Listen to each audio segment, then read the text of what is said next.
Olivia Diabo was a teenage Q in Season 6 of TNG, but has since gone on to be a prolific guest star and voice actor. She's chatting with me today on our final STLV 2019 interview.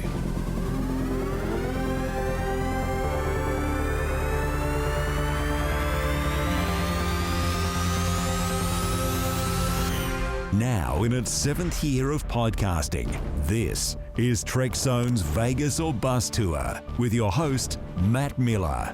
Well, welcome to a Trekzone conversation, continuing STLV coverage throughout August, and I'm here with the lovely Olivia Diabo. Olivia, welcome to Trekzone. I'm so excited to be here with you and hear your lovely Australian accent, which is always has a lovely ring to it. Well, thank you. I do believe that you have a bit of an Australian connection with some of your acting in Law and Order. Criminal Intent. I was going to say Special Victims Unit, but of course it was Criminal Intent. But that's sort of one of about 9 shows, right? Law and Order, Criminal Intent. Yes, I played Nicole Wallace, or should I say, I played Nicole Wallace, and funnily enough, we were just talking about this. She was written as an Australian woman who spent a substantial amount of time in a Thailand prison. That she was taught, her Svengali, her sort of trainer, mastermind, was played by Michael York, who was in one of the episodes after the Nicole Wallace and Goran story sort of panned out, and people knew who she was and a lot about her character. But then I think people were intrigued by who taught her to be this sociopath kind of character who keeps reinventing herself. So he sort of taught me how to do that. But anyway, they did have a show where I live and I die, and I believe in Australia they killed me off. But every other country I got to live, and maybe it's because they were like, oh, this silly Wally, let's kill her off, you know. Well, your acting work has spanned so many genres, a few times in sci-fi. Of course, Trek will know you from the episode True Q. Yes. Working opposite John Delancey. Yes. Now, we were in the panel earlier today about that experience, but just tell the Trekzone audience what that was like to work opposite John Delancey and really have that dichotomy with him. Yes, I mean, not unlike Vincent D'Onofrio and my character on Law and Order, there was a tete-a-tete between them. Slightly different dynamic because Vincent and I were more like contemporaries. So when I did the show way back when, I believe, God, I must have been early 20s, but I was playing late teens, and I was playing an orphan, Amanda Rogers, who is the apprentice on the ship of pretty much the entire crew and Picard, Captain Picard, and John Delancey is also there to sort of sway me in the direction that he feels is right for me. But ultimately, my character has to make her own choices about what she does with her omnipotent power, basically whether I go to the darkness or the light. And as we know, for those of you who've watched the show, I end up saving a planet. So I learn as I develop my skills, which has a lot to do with Q, instilling those and teaching me.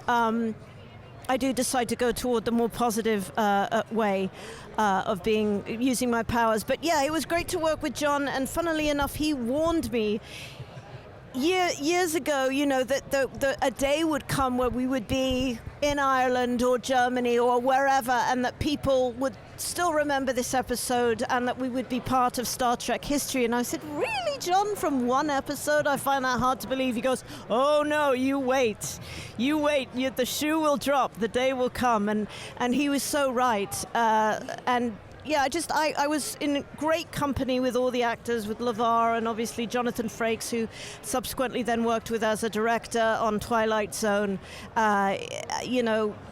Marina and Brett Spiner and just everybody. We had a superb director. It's funny, when I went in to meet all the Star Trek people, they spoke to me about how important the actors that they cast, how important it is for them to have a theatrical training, because the dialogue is very extensive, and so that was really a necessary component in being cast.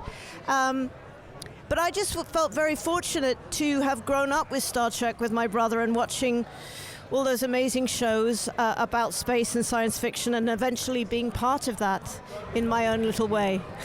And as you say, that day has come. To be here at STLV, to see these thousands of people coming through. 20,000 tickets they've sold. Isn't that incredible? I mean, the only thing that's even comparable is I did a show a while back called The Odd Couple with Nathan Lane and Matthew Broderick, and I auditioned for that, and it was a Broadway show.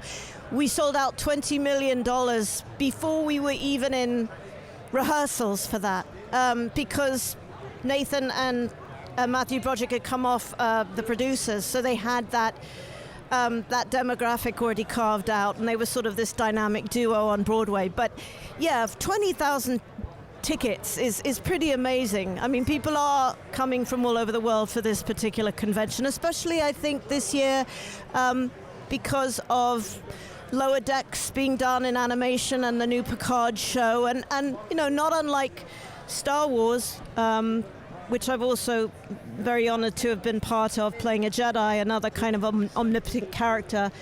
You know, you just get lucky sometimes in this profession that I'm so lucky to be in, to be part of this historical work.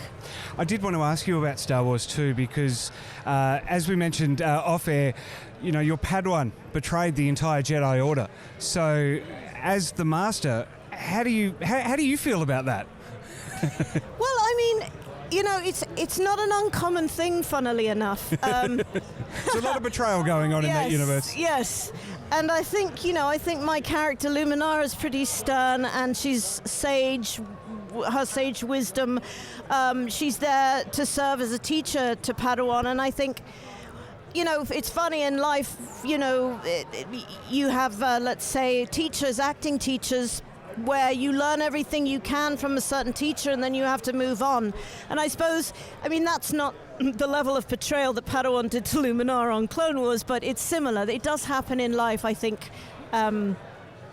It's just choices. It's all about choices. What can I tell you? Absolutely. And you also mentioned to us too that about the character development that you got to experience with Luminara there when she's betrayed and she's been left underground. As such a strict character, how was that? Was that freeing to be able to sort of have a different side and expand that character? Yes, because again, not unlike Law and Order, you know, I've been very fortunate with some of the roles that I've played where I've only come on for one episode, but then they like the dynamic and the chemistry between you and the other various actors that you interplay with, and then they decide to, you know, give you another shot. And if all goes according to plan, which is what every actor would like, they start to really develop your character to a place where you're kind of reoccurring. So yeah, Clone Wars Luminara was supposed to be one episode, and they loved the chemistry between me and Padawan, and started to really write for her. And what was really exciting is that the animation part of it, which I'm fascinated with, the animator was there. He was the director and directing all the voice actors, as well as sketching. He was constantly always sketching. He's like, yeah, here's a new outfit, and I think she'd look good down in this cave, and this is what this scene is going to look like. So it was very informative and so helpful to everybody there who was sort of trying to get specific with their work. Fantastic, Olivia. It's been fantastic to meet you and to talk to you about such a wide variety of your acting. Obviously, you know, people come in and then it's sort of like, oh, yep, Star Trek, she was in that one episode. But there is so much more that you've done, and it's been thrilling. Absolutely. Enjoyed myself immensely. I hope to come to your country very soon. And we'll be glad to have you. See the rose. Okay, Thank over you. and out. Get exclusive access to podcast and behind-the-scenes info by becoming a member on Patreon today. Supporting Australia's unofficial home of Star Trek gets even better, with membership starting at just $1 per month. Jump over to patreon.com/TrekZoneOrg.au.